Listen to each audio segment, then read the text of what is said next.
গুরুর ব্রহ্মা গুরুর্বিষ্ণু গুরুর্দেব মহেশ্বর গুরুরেব পরং ব্রহ্ম তস্মৈ শ্রী গুরবে নমঃ। প্রথমেই শ্রী শ্রী ঠাকুর অনুকূল চন্দ্রের রাঙা রাতুল চরণে আমার শতকোটি প্রণাম। জগজ্জননী লক্ষ্মী স্বরূপিণী শ্রী শ্রী বড়মার রাঙা রাতুল চরণে আমার শতকোটি প্রণাম। পরম পূজ্য পাদ শ্রী শ্রী বরদার রাঙা রাতুল চরণে আমার শতকোটি প্রণাম। বর্তমান আচার্য দেবের চরণে আমার শতকোটি প্রণাম জানিয়ে এবং আপনাদের সকলকে আনন্দিত জয় গুরু জানিয়ে আজকের ভিডিও শুরু করছি। শুরুতেই বলি, আপনারা আমাদের এই চ্যানেলটি সাবস্ক্রাইব করে পাশে থাকবেন এবং কমেন্ট করে জানাবেন আপনাদের কেমন লাগলো। আর কথা বাড়াবো না, চলুন তবে শুরু করি। আজকে আপনাদের একটি দয়ার ঘটনাই বলবো। এটা আমি আমার একজন গুরু ভাইয়ের মুখ থেকেই শুনেছিলাম। এই ঘটনাটি হচ্ছে এরকম যে একটি পরিবার ছিল, যে পরিবারে স্বামী স্ত্রী ছিলেন আর তাদের 2 মেয়ে। 4 জনেই শ্রী শ্রী ঠাকুরের দীক্ষিত ছিলেন, খুব ইষ্টপ্রাণ ছিলেন।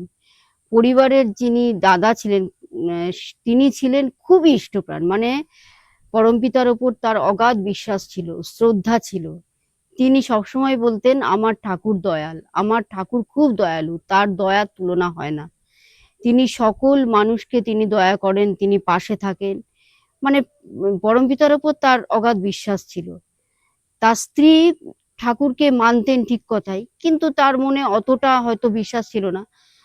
তিনি প্রায় তার স্বামীকে বলতেন যে, তোমার ঠাকুর যখন অতটাই দয়াল, এতই দয়াল, তো ঠাকুরকে তো বললেই পারো আমাদের 2 মেয়ে বড় হয়ে আসছে, তাদের যেন ভালোভাবে বিয়ে হয়ে যায়, ভালো ঘরে বিয়ে হয়, তার ব্যবস্থা করে দিতে বলো না কেন। তা তিনি রোজই ঠাকুরের কাছে যেতেন, কিন্তু বলতে পারতেন না। ঠাকুর তখন দেখেছিলেন, তখনকার ঘটনা বলছি। ঠাকুরের কাছে তিনি রোজ যেতেন, কিন্তু বলতে পারতেন না। তাই এদিকে তার স্ত্রীও তাকে প্রতিদিনই প্রায় গঞ্জনা দিতেন এইসব ব্যাপারে। তা তাদের তো খুব কষ্ট করেই মানে সংসার চলতো, তাদের অবস্থা মোটেই ভালো ছিল না। সেই জন্য তার স্ত্রী তাকে প্রায় এসব কথা বলতেন, খোঁটা দিতেন, গঞ্জনা দিতেন।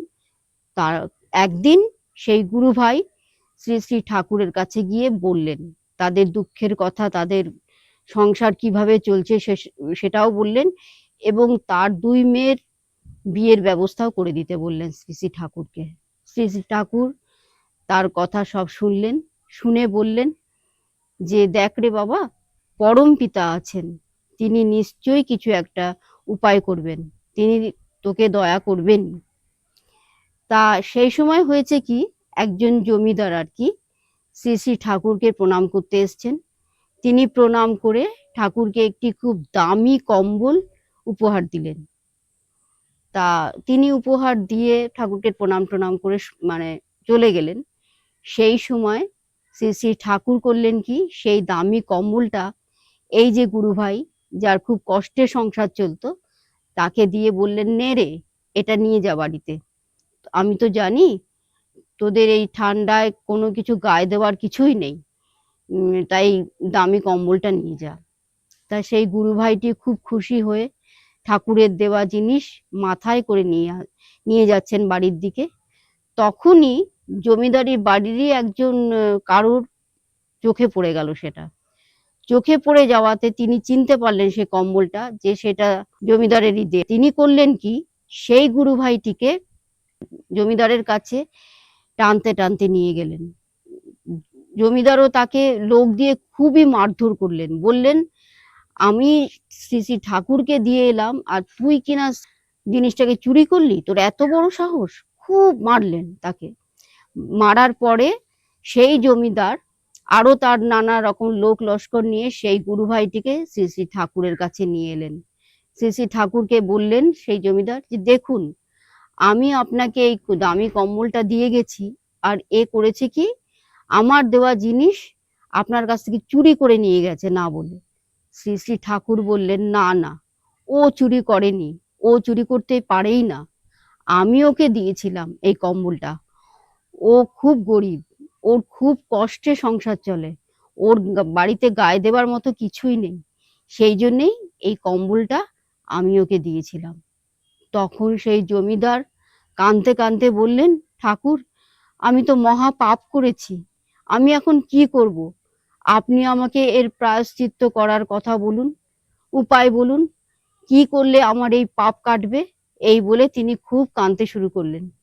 শ্রী শ্রী ঠাকুর শান্ত গলায় বললেন, কিছু করতে হবে না, তুই এক কাজ কর, এর দুটি মেয়ে আছে, এর দুটি মেয়ের বিয়ের ব্যবস্থা কর, বিয়ের সমস্ত খরচায় তুই বহন কর, তাহলে দেখবি এই পাপের প্রায়শ্চিত্ত হয়ে যাবে, তোকে আর কিচ্ছু করতে হবে না।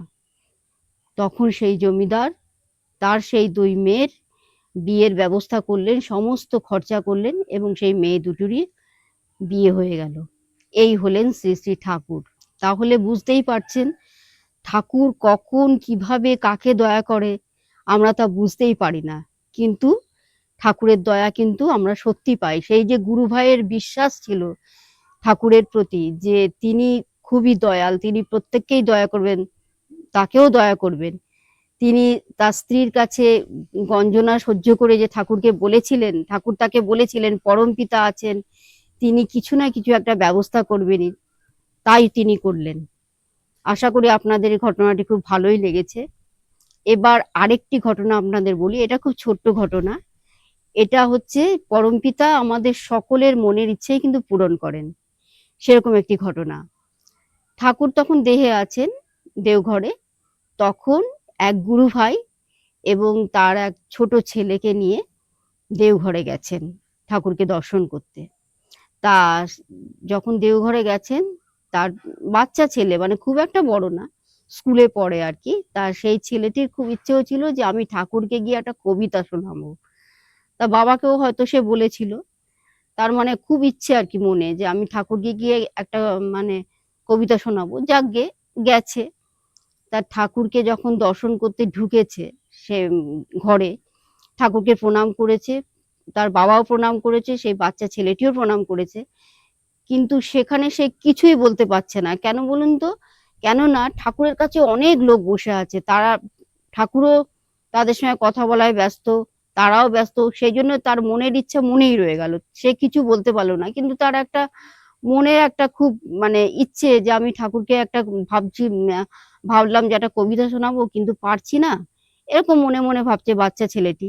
তা কি আর করবে, ঠাকুর কথা বলায় ব্যস্ত। তা তাই সেই বাবা আর ছেলে, মানে সেই গুরুভাই এবং তার ছেলেটি ঠাকুরকে আবার যথারীতি প্রণাম করে বেরিয়ে এসছে। বেরিয়ে এসে কিছুটা চলে যাওয়ার পর এক গুরুভাই তাদের পেছন থেকে ডাকছে, দাদা দাদা একটু দাঁড়ান, একটু দাঁড়ান। কি ব্যাপার?